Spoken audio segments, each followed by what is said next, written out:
DTS 94 Iron Banner is coming back, and we're talking all about raids. What do we want to see, and should healers and tanks make an entrance?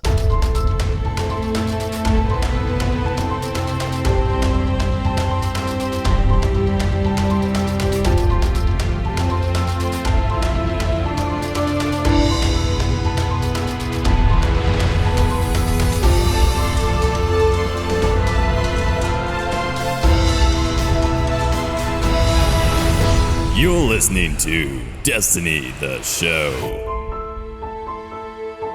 What's good, everybody? My name is BBKDRAGOON. Welcome to Destiny the Show, the podcast for Destiny fans to stay up to date on the world for us Guardians everywhere. What is up, Ditty? How are you doing this week, dude? Doing awesome. I finished my birthday week, finally. A stressful week at work, and Flynn takes a training test next week, so we've been training him all this last week. I get that CGC, that's what it's called, the Canine Good Citizenship. Flynn, by the way, is so your poodle puppy. I know we have new listeners each week. He is a standard poodle. He's 6 months old. He's about 34 pounds right now, and he's awesome. So once he gets that certificate, is he ready to go to university and become a poodle scientist or a poodle engineer? Basically, yeah. It's just a title that your dogs can earn, and if you, for our particular training center, if you want to do therapy with your dog, which is what we want to do, we want to do everything, agility, rally, but we want to do therapy as well. It requires a CGC. It's just for, it's just an obedience title for the dogs to earn. What is dog therapy? Dogs that go around to hospitals. Therapy old dogs. people's Okay, homes. I get it. Yeah, therapy dog. Yeah, exactly. I had Not a like very an eye-seeing dog. That's a little bit different. Yeah, but it's similar. I was thinking of the dog on that psychiatrist couch, just being shown blobs, and every time all he's thinking of is like food or whatever. So bacon. Yep. My head was in a different place. What'd you play this week, dude? Tons of Destiny. Oh my gosh, I've played a lot of PvP. I've been on a PvP kick recently. Starting to use different weapons, trying to find my go-to PvP weapon, and I gotta be honest, No Time to Explain is doing pretty well for me in the Crucible. You're liking it, huh? Dude, Hawkmoon for me. Actually, I've been playing with so many different weapons. This is like the nicest 3 weeks of PvP you're ever gonna get. Every time it's a new quote-unquote season of Destiny. Right now, everybody's trying out different guns. It's real nice. I guarantee you, though, mark my words, in a month or less, there's going to be a couple guns that people are like, this is so good. And the perception of everybody is going to gravitate towards those weapons, and it's going to be those two guns. Because that's what happens. And then nerfs will happen. But yeah, it's been good. PvP's been nice. We've been playing Destiny with people over on the Destiny the Show Discord, which you set up a couple of weeks ago. Ton of people have joined, right? Yeah, we have over 100 registered people on that server now, and active too. I see different faces every single day, so we thank everybody who's been a part of it so far. Yep. Shout outs to Apollo, a guy we ran Challenge of Elders with this week. By the way, Challenge of Elders week 2, a lot more challenging than week 1. Oh yeah.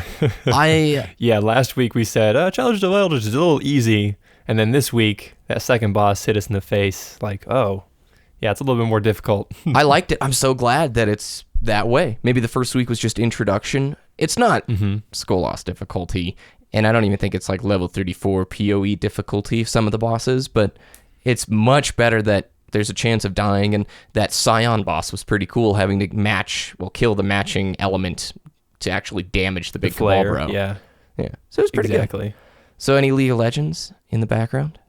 No, I didn't play very much League. I played maybe 1 or 2 games in the morning before work just because I had done all my Destiny bounties for the day. So I was like, okay, I'll just switch over to do a quick game of League. But nothing real serious. Nice. I got into the Mirror's Edge Catalyst beta. I've been playing that a little bit here or there.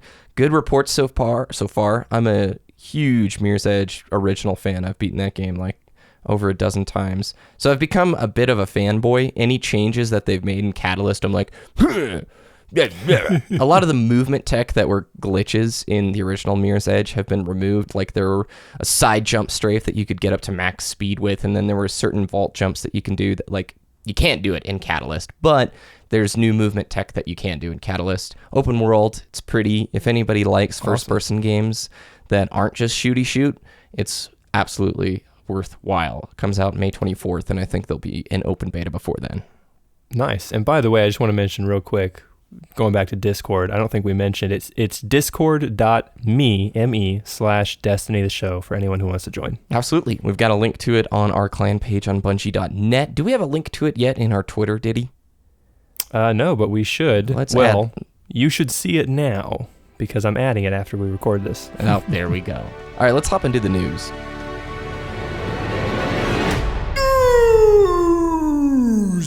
Twab time. Twab. This week at Bungie. So Deej is away. Cosmo wrote this week. I like when Cosmo writes the weekly updates. No offense, Deej. Sometimes your wordplay is a little too strong for me, for mere mortals. Iron Banner is coming back this Tuesday, so when you're listening to the show, it's probably live. April 26th, starting at 10 a.m. Pacific time, goes a full week, ends Tuesday, May 3rd, 2 a.m. Pacific time. Oh my gosh, did he? May is like almost here. We're already in May. Yeah, so E3 is right around the corner. Oof. That is nuts, dude. June is... Anyway, Iron Banner is changing a little bit. There's some nice refinements. Oh, it's Clash. So if you like Clash, you like Clash. Diddy, you're more a Clash fan than Control for Iron Banner, aren't you? The shorter games, right? Yeah, I would say so, because people in Control, they play it like Clash anyway, so I don't have to worry about losing because we haven't played the objective. I just worry about losing because my team sucks. Yeah. But yeah, Clash is a little bit better, and we're going to get some DTS Discord games in, so it's going to allow us to join up and do sixes on that. Be active in the chat that week, you guys, because I'm sure we'll be forming up some big Iron Banner squadrons each time we hop on and roll. Use the LFG chats and find your group. This is the first Iron Banner of the spring update. Don't miss out. These can be really fun, and there's going to be weapon diversity, which I like to see. You should, by now, if you're playing Prison of Elders or Challenge of Elders, have a decent amount of infusion fuel to get weapons up into the Iron Banner territory. Like all of the primaries that I like using, dude, they're up in the 320s now, which just makes me feel so good. Because back prior to Spring Update, I had like 2 or 3 in my quiver that I'd bring out for Trials or Iron Banner. But now it's like this big 7 or 8 weapons. I'm like, yeah, I want to use that right now. Or maybe Hawksaw or Suros PDX-45, Aegis of the Reef. I don't know. So what's some of the things that are changing, Ditty, with this Iron Banner? Rank package rewards, first off, have been adjusted slightly. Increased rank 3 package artifact to 320 light. Increased rank 5 package Ghost to 320 life. So if you haven't grabbed one of those, it'll be an easy chance for you to get those as well. Guaranteed. The rank 5 packages, yes, those are guaranteed, by the way. Rank 5 packages can now reward items from the current event. Yeah, that's really nice. Iron Banner armor and weapons can now be earned at rank 0 at the end of activity. Yeah, so let's pause there. What that means is when you're playing in the post-game screen, that reward stream, legendary engrams have been removed, and it's just going to be Iron Banner weapons and gear that drop as potential rewards at end of match, and they're going to have a chance to drop for you now at rank 0, at the very beginning of the event. That's a cool change, that's right? Awesome. That is so cool. You can finally earn more Iron Banner gear. I mean, that's what the event's all about, to get that specific event gear. That's awesome. Iron Domination Daily Bounty now requires completing a match with a personal score of 1,500 instead of winning a match with 2,500. Yeah, this one people complained about quite a bit because it was pretty challenging. Win a match, have a decent score. Now they've dropped it down to something more feasible. I remember in the stream, sort of a cheeky smile. I think it was Lars Bakken who was mentioning this. Yep. Iron Versatility Bounty now only requires 7 heavy weapon kills to complete. That's nice. Fixed an issue where players below rank 5 could roll a reward they were ineligible for, resulting in no reward being given. That's a nasty bug, and I'm glad it's gone. Fixed an issue where the Iron Banner ship was missing a part of its frame. What is that? I never heard of that. Did you? That's like a visual glitch, I guess. I mean, you can't fly in space if you don't have your whole ship, right? There's a new Monarchy ship that I have that every time I equip it, it's bugged to where the postmaster says it has a package for you. Nice. I think it still remains that way even after the spring update. I haven't put it on after the spring update, but it was that way prior to it. The rewards for this Iron Banner are going to be the auto rifle, which I'm looking forward to trying out. I've never actually tried the IB Year 2 auto rifle. The rocket launcher, which I have, which truth exists. So I know this rocket launcher is a legendary, but truth, okay? And the armor rewards are legs and the class piece. So Ditty, are you going to be going for that auto rifle? Are you going for rank 5 this event? Yeah, absolutely. I'm definitely going to go to rank 5. And I'm really excited about the auto rifle as well, because the scope that it shows in that picture is one of my favorite scopes in the game. And I can't remember which archetype the auto rifle is, but all of them should be pretty good right now, or in a good spot at least. Yeah, and it's a new Iron Banner on a new patch. So this one's going to be fresh, diverse, and a lot of people playing, which that creates a better environment. When it's less and less people playing, you get diehard sweaty sweat McSweat versus diehard McSweaty sweats. Also, if Bungie continues their pattern of the vendor roles this time around, you know they're going to be pretty good. Because Bungie just knows that Hawksaw and the vanity, villainy, vacancy, the vanity, villainy, all of those, they know those are pretty good. So I expect these roles to be very good as well. That Hawksaw. I mean, that's what people dream about. I asked folks in my review, I think on my channel of the Hawksaw, or it was either the Planet Destiny review, I'm like, which role did you get? People would dream of the vendor role, dude. Yeah. Like, I read some of those comments. They were about a month old. Yeah, if you could roll all the stability perks with a range boost, that'd be pretty good. And somebody, that's the exact vendor role right now. Wojciechowski was reading the comments going, I see you. I got you, bro. I got you. All right, so then after the Iron Banner stuff in the TWAB, Challenge of Elders top 3 scores were showcased, and they're going to be doing this each week moving forward, which I like this idea quite a bit. So the top 3 teams, they featured the high score for week 1 of Challenge of Elders. First place, Ditty, what is the score? 79,570. That's one run, huge. Guys. That's one run. That is 3 bosses, 1 run, 79,000 points. That's insane. To give some perspective, second place was 63,860. Third place was 62,940. So the discrepancy, the difference is over 10,000. I should have said over 9,000. I missed an opportunity there. Doggone it. But of course, the number 1 team has SC Slayerage in the squad. So would we expect any different? Well, to be fair, they do clarify the top 2 teams actually posted the 4 highest scores, but they didn't want to list them twice or 3 times or 4 times. Yeah. So those are the top 3 separate fire teams that completed with the highest scores. Gotcha. Slay Rage, his fire team would post a 78,000 or whatever. Yeah, something like that. That's still gnarly. I didn't come close to that. I don't remember what my high score is. I should actually look this previous week. But we are reviving the DTS bounty based off of this idea. We liked it quite a bit. So we used to do a DTS bounty where we'd give a challenge to the listeners. They would tweet us evidence that they completed it, and we'd say, yay, you get stuck on our wall of fame. And I guess there wasn't a lot of prestige. Well, we're bringing it back, and we're bringing it back with prizes. So what we're doing for Challenge of Elders, week 3, we want you to submit your highest score. Okay, not cumulative. We're just looking for the highest single score run that you have during week 3 of Challenge of Elders. What you need to do is tweet us at Destiny the Show with a screenshot of the score screen at the end of the Challenge of Elders. We also will need a link to that activity on destinytracker.com so we can verify it. You can get the link to the activity by going to destinytracker.com, searching your Guardian, and you can go to recent matches and it will show up there, and there's a link that you can share with us. And finally, we'll need to know what platform you play on. To the number 1 high score during week 3 of Challenge of Elders, Ditty, what are they gonna win?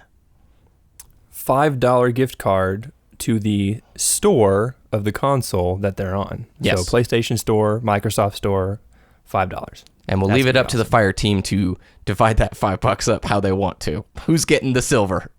But I think this will be pretty fun. So again, tweet us a screenshot at the end, the score screen of week 3 Challenge of Elders, with a link to the Destiny Tracker activity so we can verify it and what platform you play on. We're going to take a look at it next week. We'll shout out the top 3 teams, and then we'll give $5 to the winning team. Yeah, looking forward to it. Did they fix Sterling Treasure, Ditty? The problem with Sterling Treasure was some people were not receiving their Postmaster Sterling Treasure, their weekly Postmaster Sterling Treasure. So they updated that, and they're allowing people to get that now. Excellent. Yeah, the weekly login bonus was something that a few players weren't getting. Now you get it once a week. Also, you can get the Crucible Weekly Sterling Treasure and the Level 41 Prison of Elders Sterling Treasure on all 3 tunes. It's not account-wide. The only one that is account-wide is the Postmaster login bonus. I didn't know that. So you could technically get 7 a week. I didn't know that either. I've just been getting the 3 on one character. And, oh, by the way, another thing in Destiny, I have a full set of Desolute armor now. Nice. Do you like it? Are you going to infuse it? Yeah, well, maybe not the current roles right now, because there's like one of them that's intellect discipline. The rest are discipline strength or intellect strength, so that's sad. Doesn't it take your infusion fuels? Because it just comes with 3 defense and talent nodes on the... If you inspect the item, you can see what role it's going to be. You can see the different... It still has the nodes, yes, but they're not active until you infuse it up. I see. No. Well, that's it for the TWAB, and that's it for the news this week. We're going to hop into the topic and talk all about raids, because doggone it, it's the best PvE content in Destiny, and there's not been a whole lot of it in year 2. Salvaged relic data is now decrypted. Not of consequence. Evening, Guardian. Earn your honor, Guardian. Titan survey data requested by Vanguard. So Ditty and I have been watching videos about World of Warcraft raiding quite a bit. The best raids of all time, the most difficult bosses, whatever. And it's just gotten our brain juices flowing regarding Destiny raiding. This is a topic we've wanted to have on the show for a long time. Luckily, we've got the chance to delve into it today. So 2 parts. The first one, what does an ideal raid schedule look like in our minds? We can both safely say 1 raid for year 2 being King's Fall is not ideal. So what kind of schedule would we want to see? And then number 2, the second half of this discussion will be, should Destiny implement healing and tanking classes? Because right now, everybody's just DPS. You just damage stuff. There's no dedicated healers, no dedicated tanks. Would the actual MMO triad of tank, heals, and DPS work in Destiny? And is it something we want to see? So Ditty, let's start with number 1. We've talked about a raid schedule in which multiple wings are released. Could you explain that idea, or explain what you think an ideal raid schedule looks like? Ideal raid schedule would be obviously more content. So I would say either 2 to 3 raids a year. Yeah. At minimum. Yeah. Because it's end game content, and oh, by the way, relevant 2 to 3 raids a year. Yeah. Because yes, technically we have 3 raids in Destiny right now, but only one of them drops end game content, end game gear. And that doesn't fly with me. I don't like that very much. I would like more and more avenues to reach that end game level. So I'd like just more, because having that set of raids makes it more enjoyable to be in the Destiny universe. And it's not like, okay, gotta get the War Priest down again. Let's do this for the 18th time in 2 months. You know, that's, yeah. And year 2 has been all about PvP for the longevity side of it. PvE players are not getting on every single week to run King's Fall. That ended a long time ago. Now, granted, there may still be raid teams that are going through it, but for the majority, the PvE endgame has just been lackluster in year 2. I want to throw out the idea of multiple wings, okay?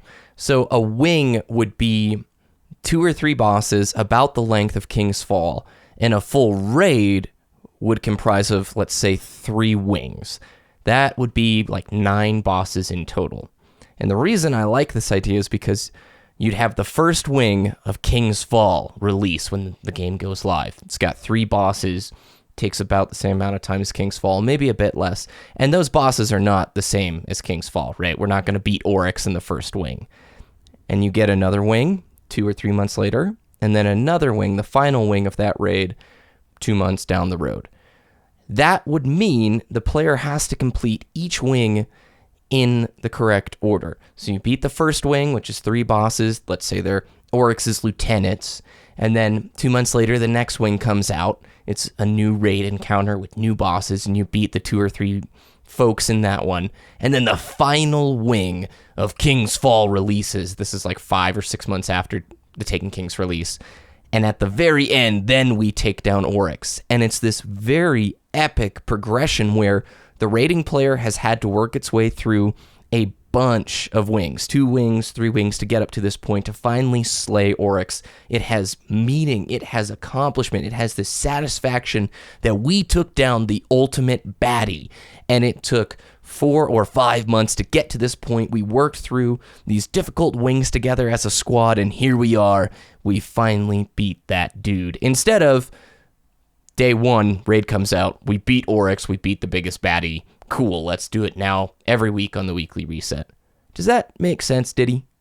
Yeah, exactly. I love the ramp up to that final boss. It makes you really, it ramps up the anticipation of completing that activity over the course of the next couple months. It's consistent PvE content, and it makes that final boss so much more rewarding to take down, because I was thinking about the different wings, and if it's going over a couple months, let's add some cutscenes. Let's add some storyline to the raid. Yes. Like almost like a story mode, but just a little bit different, a little bit shorter cutscenes, right? Yeah. But it has some lore behind it. Oryx obviously has lore behind him, but we're only fighting him because, oh yeah, we killed Crota that one time by unplugging the Xbox or PlayStation.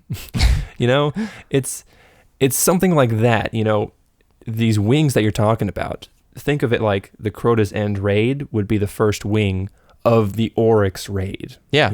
We have to complete, and then like something you did in Wing 2 directly affects like the final boss. Oh my God, you killed my lieutenant, you killed my son, you killed my queen. Now I'm going to come for you. And it makes it so much more enjoyable and intense. And the player would need to beat, not team-wide. The progression is not locked team-wide. Like, you don't have to use the same exact team for every wing to be able to access the last one, but you do as an individual, hey, you need to beat Wing 1 before you go after Wing 2 and Wing 3. That's just, I think that idea allows Bungie so much more creativity because they don't have to have every single raid be the monstrosity of epicness that was King's Fall. I love King's Fall, you guys, and when I'm saying I want these wings to be like the length of King's Fall. And I'm sure there's plenty of listeners going, hey, that's not feasible. They've only been able to bring us one raid in year 2. Are you crazy, dude? I'm crazy because I want raids to be a bigger backbone of Destiny endgame PvE. That is the night that hooked me when I was playing Destiny. It was the first Vault of Glass run back in October or November or whatever, and Ditty and I were doing it together. And it was that moment, like as soon as we completed it, hour and a half, 2 hours later, I was like, this game has insane potential. I get it. I get what Destiny is, or you saw a glimpse of it, right, Ditty? You know what I'm saying? Am I crazy? Yeah, I was like, this is what Destiny can be. Yes. Every single year, every single month of every single year, it can have a raid, and it's so epic. The environment, the strategy that goes into the raid, the teamwork, and the rewards, it makes it worth it. There's nothing like Destiny raiding. And that first Vault of Glass night was like, okay, I get it. I will throw money at the screen for a raid. That's one of my big disappointments with year 2 in this content drought. It's like, yeah, spring update's great. I would throw $15 at the screen for another raid. Guaranteed. Even if it's like Crota's End. Yeah, Crota's End was short, easy, and cheesable, but it still was beautiful art, a fun experience, and a lot of stories and memories were made there. It was unique. Yeah, exactly. It was different than Vault of Glass. It had different mechanics. It was just a total different atmosphere. And the wing idea gives PvE players months of work to do.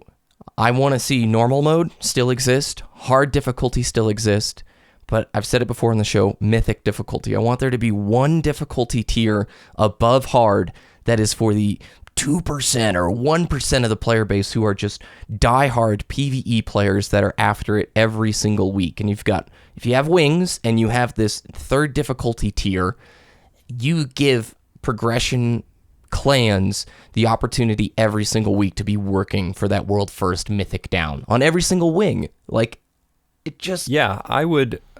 One of the videos we watched this past week was top 10 hardest World of Warcraft raid bosses or encounters, right? Yeah. Some of those bosses went months, weeks without 7 weeks was completion. the longest, and it was a boss, not even like the raid itself.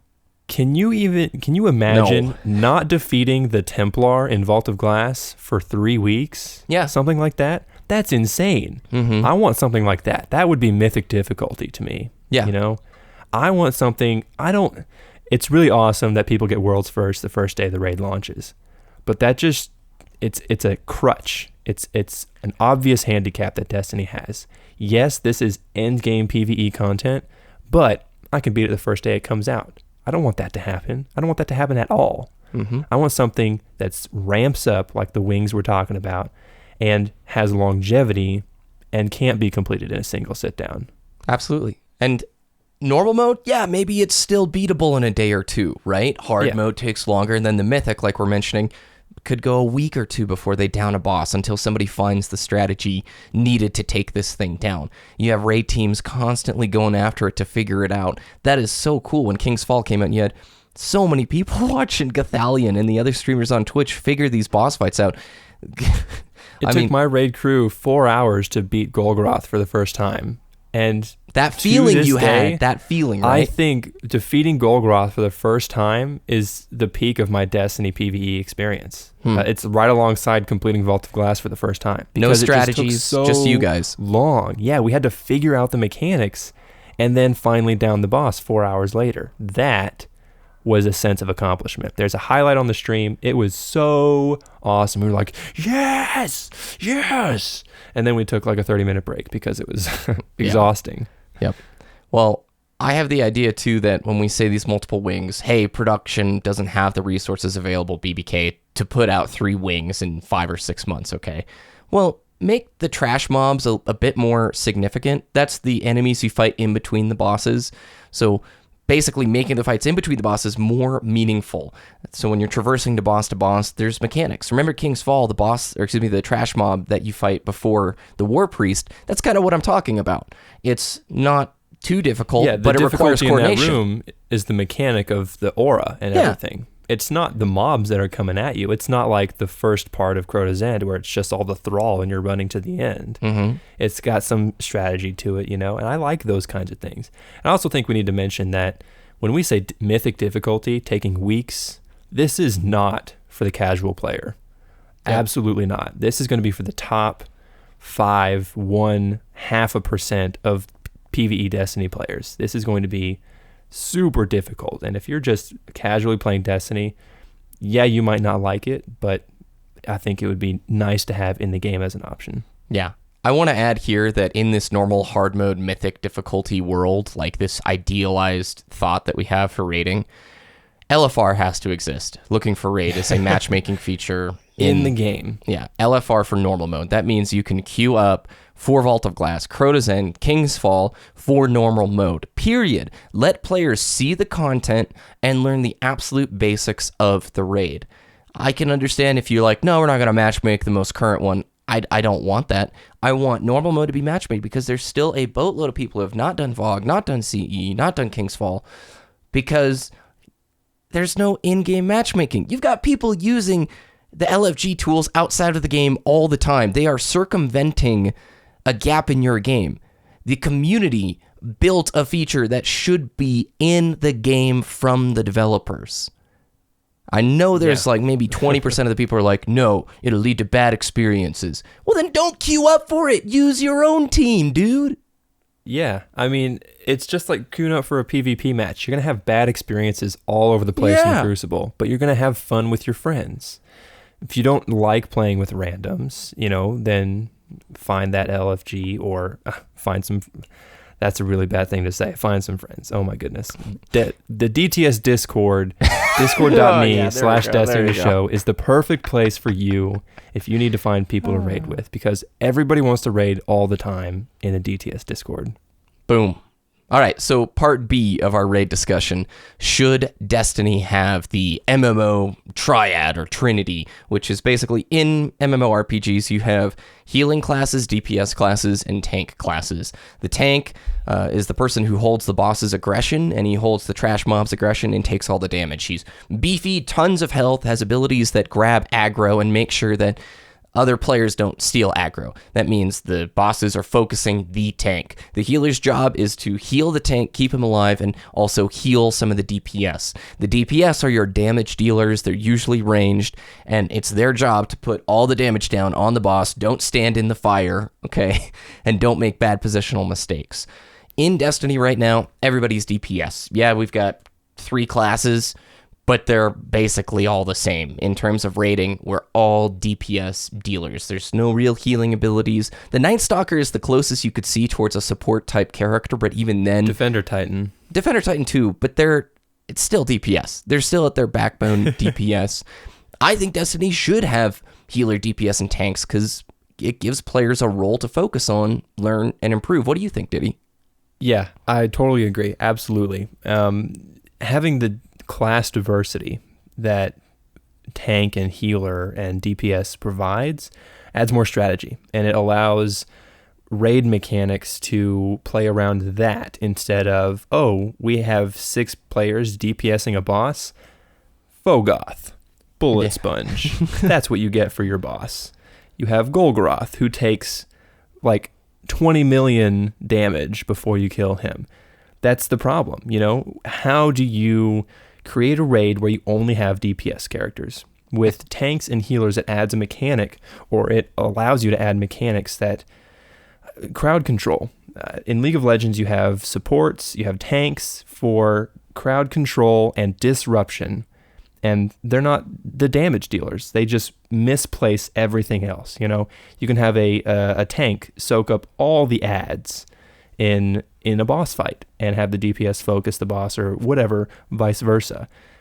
It just allows more strategy and mechanics to be added. Spell interrupts, buffs, debuffs, the whole 9 yards. To Bungie's defense, I think they've done with King's Fall some of the best design possible with only DPS. That raid, when you're doing hard mode Oryx, there is such a small margin of error, and you're constantly doing stuff in that fight, from jumping on the plates to making sure you're DPSing the right guy, blowing up the things, staggering him before the raid-wide wipe.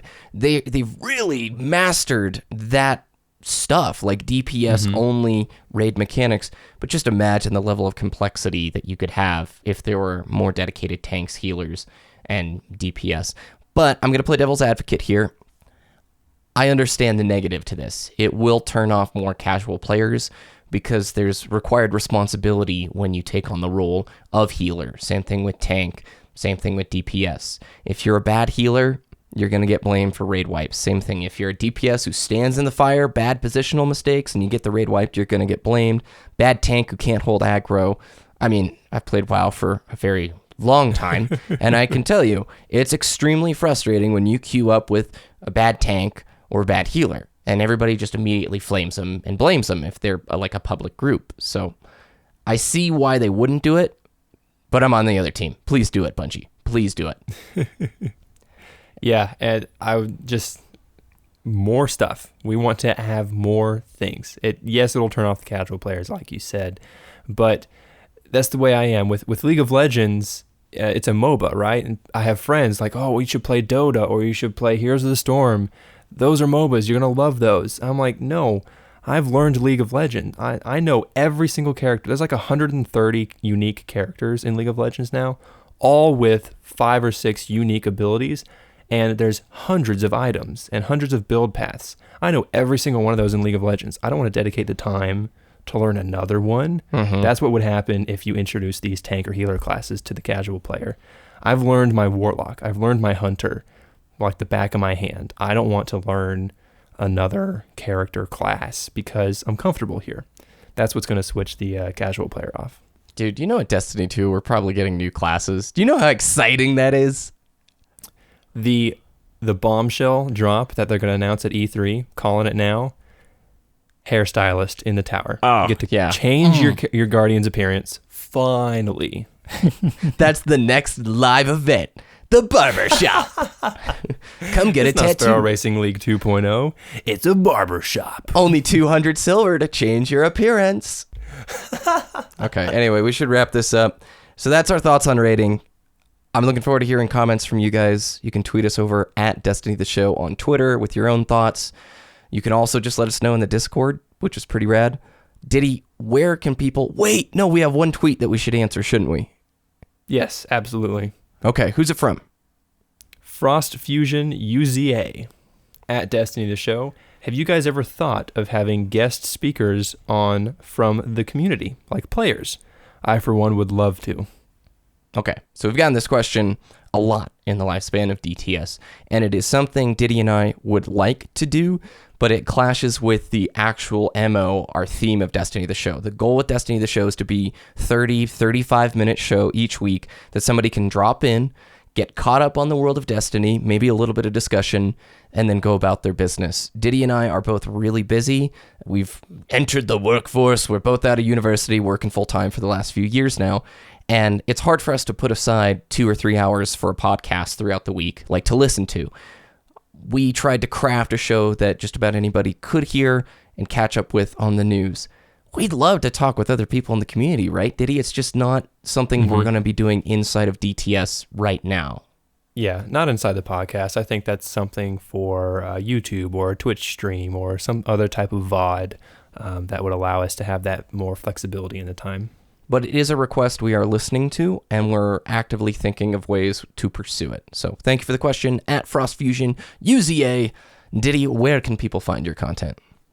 Discord.me/Destiny the Show and Twitter.com/DittyDTS, DITTY-DTS. Remember to go to DestinyTracker.com for all the best places to track your stats in the Destiny universe. You can go to our website, DestinyTheShow.com, for all the links from today and more, as well as the exact rules for Week 3 Challenge of Elders DTS Bounty.